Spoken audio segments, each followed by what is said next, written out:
Poder das palavras. E por que eu quero continuar com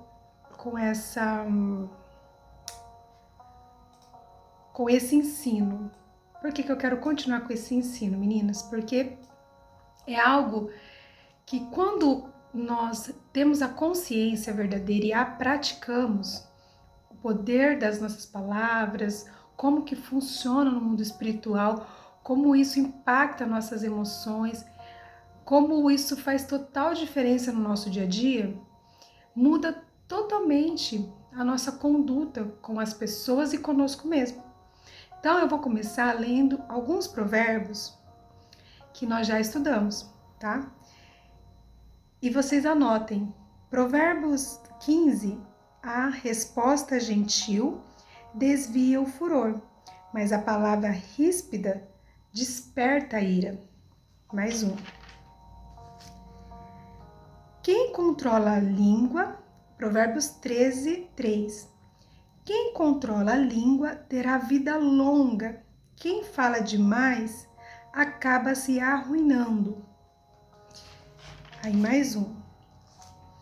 Provérbios 12, 19. Palavras verdadeiras resistem à prova do tempo, mas as mentirosas logo ficam evidentes. E aí, no capítulo Provérbios 6, 16, diz: as 6 coisas que o Senhor odeia, ou melhor, 7 coisas que ele considera detestável: olhos arrogantes e línguas mentirosas. Depois tem as outras, né? E aí, para terminar, eu quero terminar falando assim, ó. Confie no Senhor de todo o coração. Não dependa de seu próprio entendimento. Busque a vontade dele em tudo que fizer, e ele lhe mostrará o caminho que deve seguir. E pensando, irmãs, pensando, minhas lindas, desde janeiro que nós estamos aprendendo sobre o Senhor, sobre como entender o nosso coração, como entender a forma com que eu tenho consciência de quem eu sou e de quem eu quero me tornar. Faz total sentido nós hoje parar para elaborar até aonde nós aprendemos nessa caminhada. Nós começamos janeiro falando um pouquinho sobre provérbios. Nós aprendemos sobre o prudente, o tolo. Nós começamos a falar com os bons, né? Nós só aprendemos os bons e os ruins. Nós aprendemos primeiro sobre alguns personagens de provérbios que, olhando, eu e você já se viu naquela situação como pessoa e nós já nos deparamos com pessoas pelas quais nós aprendemos aqui no livro de provérbios. Aprendemos que o quê? Que o tolo é aquele que não gosta de ser repreendido, é aquele que toda vez que você quer dar um conselho, ele se acha já capaz, já sabe de tudo. Nós aprendemos sobre o perverso, que é aquele que gosta de se vingar, ser perverso nas suas atitudes. Nós aprendemos sobre o insensato, que é aquele que vai falar sem pensar, joga palavras ao vento, sem medir consequência. E é justamente sobre isso que nós estamos trabalhando esse mês, sobre palavras. E o insensato é aquele que não tem medo de falar qualquer coisa. Ele vai falar, ele vai se expor, ele não consegue parar e medir as consequências. E nós falamos sobre um zombador, que é aquele que usa as palavras para zombar da pessoa, às vezes sendo sarcástico, com uma brincadeirinha, sabe? Desfazendo de você, ou até mesmo usando palavras para poder rir mesmo, te expor. Então, nós aprendemos no livro de Provérbios que esses personagens, eles existem dentro de nós também e nas pessoas pelas quais nós convivemos todos os dias. E aí a minha pergunta é: você conseguiu olhar para esse personagem agora em março, quando você se depara com pessoa assim, Você consegue se ver madura, amadurecendo sua percepção de como as pessoas funcionam, como eu preciso me policiar para não me prender no sentimento das pessoas que elas têm sobre mim, mas eu acreditar o que eu realmente sou. Porque essas pessoas, quando nós convivemos com elas, elas nos sugam a nossa energia, a nossa mente, o nosso coração. E aqui a gente terminou aqui falando de Provérbios. Confie no Senhor de todo o coração, não dependa do seu próprio entendimento. Quando nós começamos a aprender do Senhor, o nosso entendimento pelas coisas que eu visualizo já não tem mais para nós a segurança, porque nós olhamos e falamos, não, na verdade tudo que eu pensei até agora era totalmente sobre o que os outros pensavam de mim. Eu mesmo nem sei direito quem eu sou e nem como o Senhor me enxerga. Então, o caminho pela qual nós trilhamos com o Senhor é esse: busca a vontade dele em tudo que fizer e ele mostrará o caminho. E aí é o Senhor que vai mostrar que caminho que nós devemos seguir, um caminho reto, as pessoas que temos que deixar embora, as pessoas que nós temos que nos aproximar, as pessoas que nós não devemos colocar o nosso coração nas palavras que elas lançam sobre nós e nem querer provar quem somos. Olha que coisa linda, isso foi em janeiro. Aí em fevereiro nós aprendemos um pouquinho sobre como eu enxergo as coisas. Então nós falamos sobre visão espiritual e visão externa. Como que a minha visão, ela tem aquele versículo que vai falar que se os meus olhos forem bons, todo o meu corpo será bom. Então, como que eu visualizo hoje a minha trajetória? Como que eu visualizo as pessoas? Se eu tô vendo que é só normal daquela pessoa, ou se é o mundo espiritual querendo me atacar e roubar de mim aquilo que eu tô alcançando no Senhor, aonde eu estou chegando no Senhor. Quando você começa a ter essa visão, você já não leva tudo pro pessoal. Você busca a estratégia no Senhor, você usa as armas espirituais, você blinda o seu coração com o escudo da fé. Então, até aqui, nós agora estamos em março e nós estamos agora na última live de março falando sobre o poder da língua, o poder das palavras, como Deus, Ele quer nos corrigir nisso, Ele quer nos fazer transbordar palavras de vida, não de morte. E aqui, nesses provérbios que nós falamos muito sobre o quê? Que a língua, o Senhor detesta línguas mentirosas, pessoas que falam mentiras. O Senhor, Ele abomina quem usa as palavras de forma errada, que nem aqui, ó, no versículo que a gente leu. Acho que é o 16, agora eu já tirei da marcação. Quem controla a língua terá vida longa, quem fala demais acaba se arruinando. Então, com as minhas próprias línguas, eu posso ter uma vida longa. Por quê? Porque aquilo que sai da minha boca, ela não vai nem matar ninguém, destruir ninguém, e nem muito menos a mim. Eu vou ter a consciência disso, que eu não vou entrar em enrascada, porque se eu falar demais na hora errada, eu posso trazer um problema enorme para minha vida. No momento de fúria, no momento de que a pessoa tirou você do lugar, te acusou, sabe, uma defamação, quando a gente é defamado, quando a gente é visto, interpretado de mal, as pessoas nos interpretam mal, e nós queremos às vezes nos defender, e se nós não tivermos cuidado, a prudência, que eu falei lá daquela parte dos personagens que são ruins, mas tem um prudente, aquele que ele pensa 10 mil vezes para falar, ele vai falar na hora certa, ele não vai gastar energia no lugar errado. Será que eu estou conseguindo captar isso para poder realmente praticar a palavra do Senhor e não ser apenas ouvinte? Aqueles que ouvem a minha palavra e as praticam. Então, eu não só ouvir e só estar no momento de devocional e não conseguir aplicar nos dias de desafios, eu não vou conseguir ter uma vida abundante, ter uma vida plena no Senhor, uma vida de paz, porque o mundo, ele é mau. Muitas vezes você olha ao seu redor e você fala, meu Deus, quanta maldade, como as pessoas estão ficando fora da casinha. E estão, porque não param para poder pedir socorro a Deus. A alma grita, o ego diz, eu que comando você.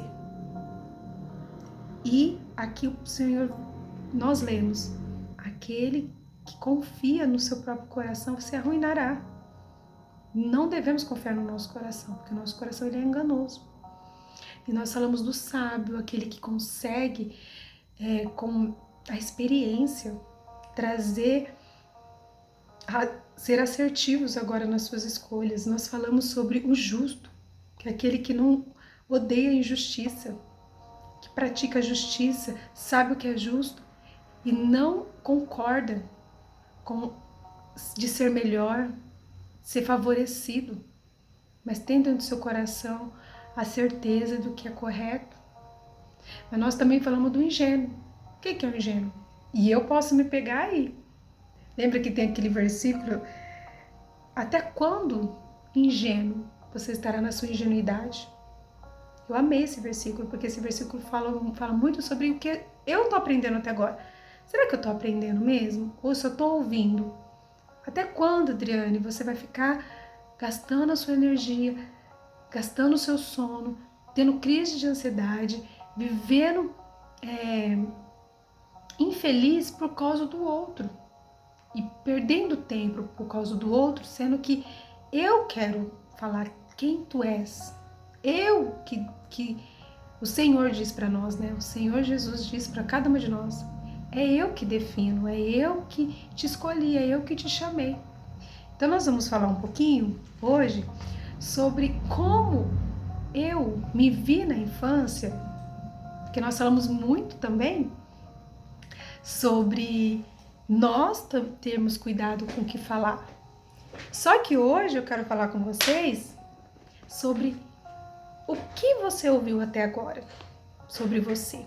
Então nós vamos pensar de como a nossa mente funciona a partir daquilo que eu falo. Por que eu falo algumas coisas sobre mim? Porque quando eu vejo, eu já fui na minha estrada automática de pensamentos, onde quando eu me percebo, eu já orei uma coisa, mas na verdade o meu sentimento, o meu coração, ele tá totalmente em outra coisa.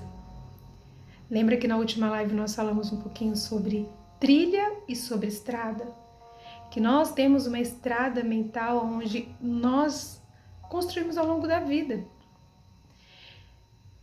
E agora, criar uma trilha onde eu tenho que pensar diferente exige esforço, responsabilidade, meninas. Sabe, eu vejo muitas pessoas que elas não são mais responsáveis pela vida que elas levam. É muito mais fácil eu sempre me trancafiar no meu mundinho, eu viver uma escassez, eu viver na dor, do que eu me movimentar para viver a vontade do Senhor. Às vezes não é falta de conhecimento, é falta de responsabilidade mesmo. É quando você acostuma a depositar no outro a sua felicidade, a sua prosperidade, a sua conduta. Porque é muito mais fácil eu falar eu sou assim porque a pessoa me faz ser assim, do que eu me ver agora sendo filha do Senhor, uma pessoa amável. Independente se a pessoa alguém é ruim comigo, eu consigo me posicionar. Lembra que nós falamos muito sobre limite? Eu nunca vou falar para vocês assim, não aguenta tudo, vocês têm que ficar quieta. Não. Aqui nós temos a palavra branda, ela acalma o furor. Então, eu tendo uma palavra branda, calma, sem querer ofender, Jesus fazia isso. Quantas pessoas o Senhor se deparou que estava furiosa, que estava cheio de maldade, mas eles não conseguiam pegar o Senhor, aquilo transbordar no Senhor. Por mais que as pessoas quisessem desmerecê-lo, por mais que as pessoas olhassem e não olhasse Jesus, muitos amavam Jesus, mas ele foi odiado pelo seu próprio povo. Só que ele se retirava para orar, ele se retirava para falar com Deus. Ele tinha bons amigos e tinha aqueles mais chegados ainda. Ele se cercava também de pessoas boas perto dele que o amavam. Então muita coisa acontece na nossa vida a partir do momento que eu tenho responsabilidade de onde eu quero chegar. E falar um pouco da responsabilidade é olhar também para a nossa infância, sabe? Eu queria falar um pouquinho que algo que é muito legal, que eu aprendi assim ao longo da vida, e eu achei muito interessante quando você olha lá para trás, o seu passado, você consegue visualizar, não querendo dizer assim, nossa, aconteceu isso, mas olhar o seu passado mais com um olhar. Achei até bonito uma frase, deixa eu ver se eu encontro aqui. Ai, não sei se eu vou achar, mas assim, uma frase que eu gostei é como se você olhar para o seu passado não como algo que você queira trazer à tona todo aquele sentimento de coisas ruins, mas olhar para o seu passado e trazer ele como uma foto onde você olha e você tem a clareza quem era você naquele momento, as armas, as condições que você tinha para ser diferente e como você conseguiu chegar na vida hoje. E você se orgulhar e tirar lições. E aí uma das coisas que eu acho legal quando você pensa sobre a criança, toda criança pequena, ela precisa ser vista, ela precisa ser reconhecida, porque quando você não é vista no meio da sua casa, do seu ninho, quando você não é reconhecida pelo que você é a mesma coisa, a mesma necessidade de um alimento, alimento físico, o alimento emocional, ele falta. Então vai faltando o que? Estrutura da sua psique mesmo, para você conseguir criar em você conexões pelas quais vai fazer com que você tenha um olhar diferente da vida, você cria maturidade para poder se posicionar, para poder fazer boas escolhas. Então, os nossos cuidadores, nossos pais, eles deram o melhor para nós, que eles tinham para nos oferecer.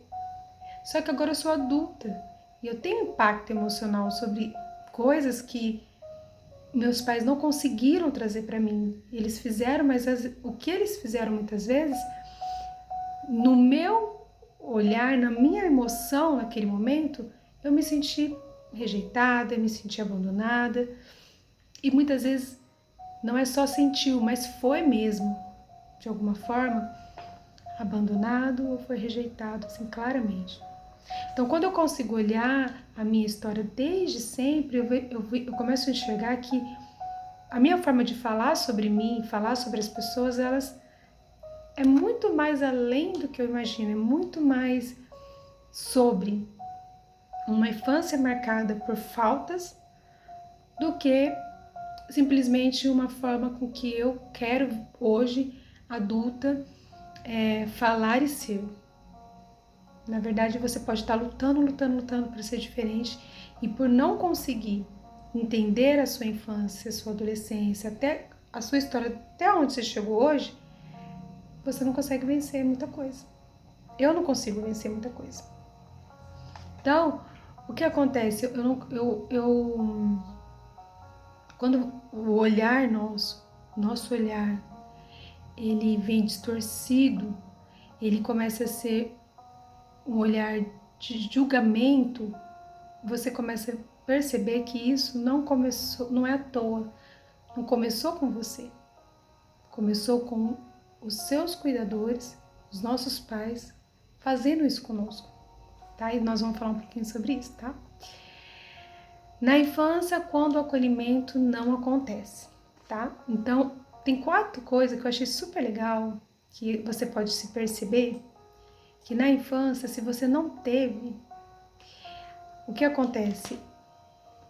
Vai ter um impacto em algumas atitudes, alguns comportamentos, tá? Então, a invisibilidade afetiva, a criança sente que ela não é percebida, ela em sua dor, ou a sua alegria ou o seu medo. Então, tipo, você tá com seus pais e você sentiu eu tô triste. Quantos de nós passava às vezes alguma dificuldade na escola, nossos pais trabalhavam, nossos pais estavam tantas coisas para conflitos também emocionais com eles mesmos, e não conseguimos chegar até eles, e eles muitas vezes não percebiam que estávamos passando por bullying dentro de casa, na escola, estava sofrendo porque gostava de um garotinho, ou se estava alegre, pegava lá eu falo, né, pegava lá um desenho, fazia com tanto carinho, aí a mãe olhava e falava, tá, ou nem olhava, ou estava com alguma dor,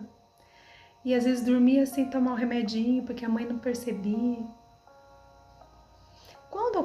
Quando vai crescendo, a pessoa ela vai começando a ter dúvida sobre as suas próprias emoções. Ela não consegue sentir se ela pode sentir ou não, se é legítimo o que ela está sentindo, porque, poxa vida, a vida toda ninguém olhou, ninguém viu. Agora, será que o que eu estou sentindo é verdadeiro ou é só uma manha?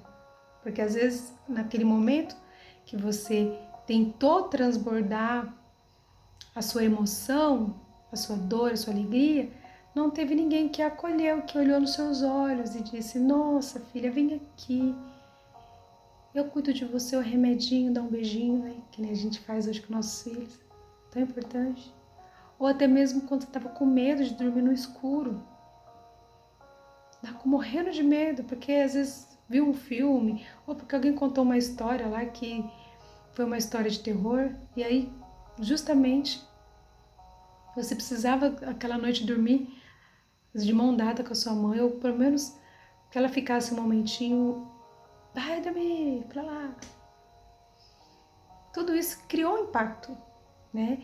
Então isso, quando você começa a sentir na vida adulta que você tá tendo algumas emoções, nem você consegue se acolher. Quando você tá com medo, quando você tá feliz com alguma coisa, você acha que você não, não precisa de tanta felicidade, para que tanta... Vocês não acham nem que você é merecedora. Ou quando você tá com medo, você se julga, falando, você não precisa ter medo, você é muito medrosa, você é muito assim. E você mesmo não consegue se acolher, se perceber nas suas emoções. Aí o segundo é assim, amor condicionado. O que seria esse amor condicionado? Eu só aceito quando o agrado e obedece. Ou se comporta bem. Então, tipo assim, você levava elogios, você levava amor, ganhava um abraço, um beijinho, quando você era exatamente aquilo que a pessoa queria que você fosse. Senta aqui, levanta, usa essa roupa, fale assim, se expressa assado.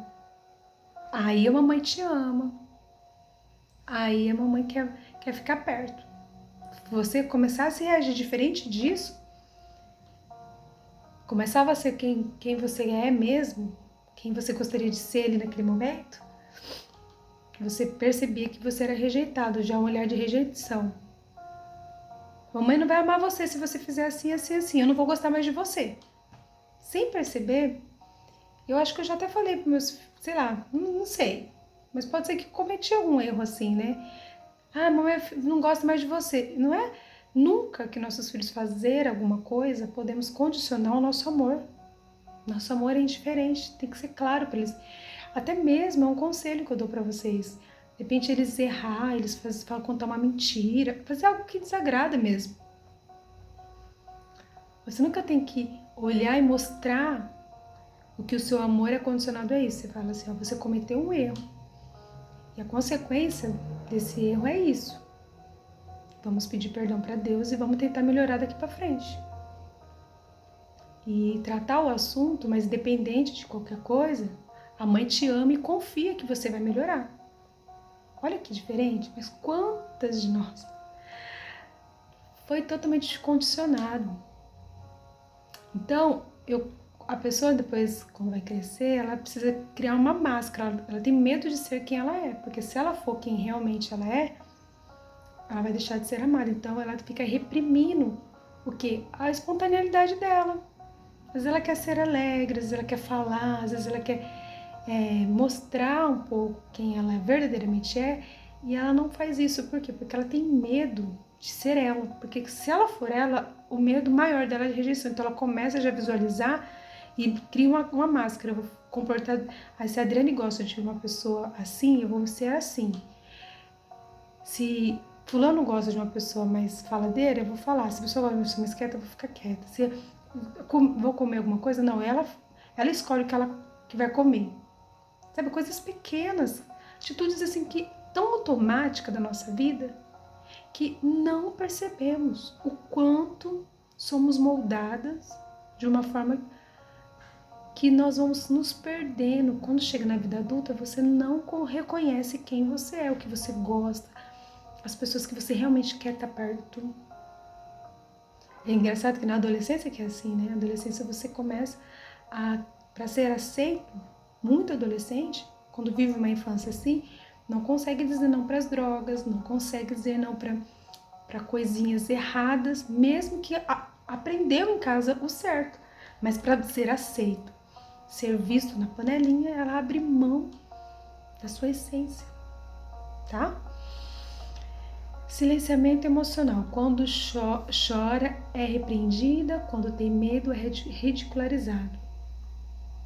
Então, é aquilo, você não pode chorar. Por quê?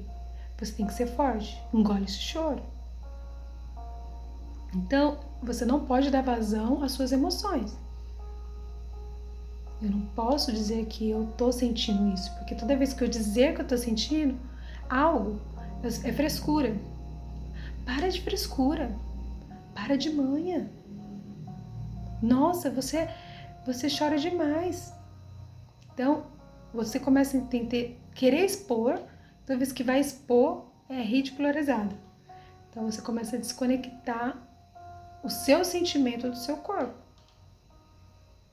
Então, você nunca vai dar voz ao que você está sentindo, porque toda vez que você começar a sentir algo, você vai achar que alguém, se você falar para alguém que você está sentindo, você vai falar, não posso, isso aqui eu vou engolir para mim. E é aquela pessoa que engole tudo que sente. Às vezes a pessoa tá fazendo mal, a pessoa tá te maltratando, a pessoa, você já tentou de alguma forma falar, dar limite, mas você não consegue. Por quê? Porque dizer o que você sente pode ser algo muito difícil para algumas pessoas. Porque cada vez que ela sentir, eu não quero que essa brincadeira. Como assim você não quer? Entendeu? Não. Quando você se expunha, ele era sempre visto como uma pessoa que não tem direito, uma pessoa ruim. Então, nós vamos nos moldando para ser aceitas, né? E por último, a falta de espelhamento.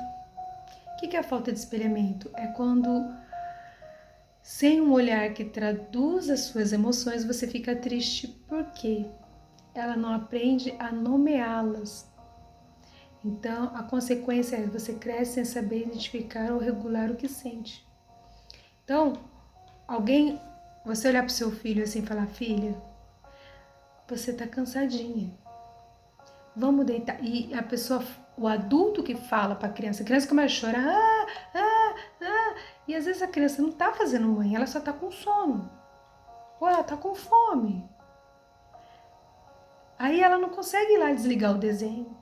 A Lolo mesmo, antes de eu vir para cá, ela já foi para a escolinha, brincou a tarde inteira. Aí agora deixei um pouquinho na televisão. Fiz a janta, dei a comidinha, dei o banho e ela queria ficar no desenho. E ela começou a ficar chata. Chata. E aí eu falei, filha, você tá com sono? Eu não quero. E faz toda aquela manha. Eu, como tenho a percepção, eu sei que ela não tá fazendo manha, porque ela tá sendo mal educada. Ela só não sabe falar que tá cansada. O que que eu fiz? Falei, vem cá, toma o seu tetezinho, mamãe te ama, vamos descansar, o seu dia foi assim. Fui mostrando, ela foi se entendendo. Falei, respira, calma, não precisa chorar. Vamos pôr o peixinho, que é musiquinha de dormir. E aí, vamos dar uma mazinha, ela foi se acalmando, porque ela foi entendendo o que estava acontecendo com ela. Mesmo que na cabecinha dela, ela queria ficar na televisão. Então, quando eu tenho alguém que eu olhasse e falasse, nossa, é assim que se controla, respira. Eu falo, filha, respira, calma. E ela não quer respirar, faz toda aquela... Mas conforme eu tô ensinando pra ela, esses dias, eu achei tão bonitinha, ela falou assim, mãe, eu já respirei, eu já tô calma. Ela tá conseguindo me visualizar, ver o meu comportamento e se estabilizar conforme aquilo que eu tô mostrando pra ela. Ela tá tendo um espelho, eu sou um espelho pra ela. Porque queremos que nossos filhos se controlem, mas nós estamos totalmente descontroladas, nós estamos irritadiças. Às vezes o problema não é resolver o seu filho, é você se resolver. Não é resolver a irritação do seu filho, é você saber por que você está tão irritada com a irritação do seu filho. Porque nós somos o espelho deles, nós devemos ensinar eles a se regular. É eu que ensino minha filha a se regular. É eu ensino a minha filha a dar voz às emoções dela, ensinar para ela se controlar. Mas se nem eu consigo fazer isso, fica difícil. Então, hoje eu queria dizer para você que algumas coisas que aconteceu na sua história, na minha história, ela veio porque alguém nos ensinou algo, alguém passou para nós algumas coisas e nós aprendemos assim, a nos enxergar assim. Muitas vezes sendo vista como pessoas atrapalhadas e até hoje nós temos o hábito de falar coisas sobre nós, tá? E aí, outra coisa muito interessante que eu queria ensinar para vocês é que Deus, ele olha e ele reconhece quem nós somos. Então, tem vários versículos, eu separei vários versículos aqui, eu vou citar para eles e conforme eu vou citando, você vai internizando o que Deus pensa sobre você. Por quê? Porque quando eu me apego ao que a minha mente, as vozes que falaram sobre mim, se eu não tiver algo que venha contra essas palavras, eu não tenho força para mudar as minhas palavras sobre mim nem sobre o mundo. Eu preciso ouvir a palavra do Senhor e acreditar nela e tomar posse das verdades de Deus para mim. Eu preciso me apegar a ela, porque é comprovado, a neurociência comprova que nós somos capazes, sim, de mudar o nosso padrão de crenças. Do que? Daquilo que eu fui olhando e acreditando fielmente que eu era assim. Não. Era o que falaram sobre você. É o que você acreditou visualizando todo o cenário da sua história. Mas o que Deus pensa de você é diferente. Então, tu és o Deus que me vê. Gênesis 16, 3. Agar, tem um momento que a história de Agar, ela é rejeitada, ela é abandonada e ela entra no deserto. Mas no deserto, um Deus a vê. E é tão lindo porque é como você olhar e perceber que Deus olhou aquela mulher com seu filhinho e ela fez uma oração. E ela estava ali naquele momento achando que ia ser o fim da vida dela. E Deus a viu. O olhar de Deus é um olhar único para cada um de nós. Ele sabe quando somos rejeitados, como somos abandonados. Então, o Senhor olha e fala para mim e para você, eu te vejo, como vi Agar. Como eu vi Agar naquele momento de onde ela foi rejeitada, abandonada, Agar falou, tu és o Deus que me vê. Então eu preciso acreditar, Senhor, naquele momento Agar estava ali naquela situação, mas ela conseguiu, Senhor, fazer uma oração, e essa oração mudou toda a história dessa mulher, tá? Senhor, tu me sondas. Ai, gente, eu amo esse salmo, Salmo 139. Senhor, tu me sondas e me conheces, sabes quando me assento e quando me levanto. Salmo 139, versículo 1 e 2. O salmo inteiro é lindo, tá?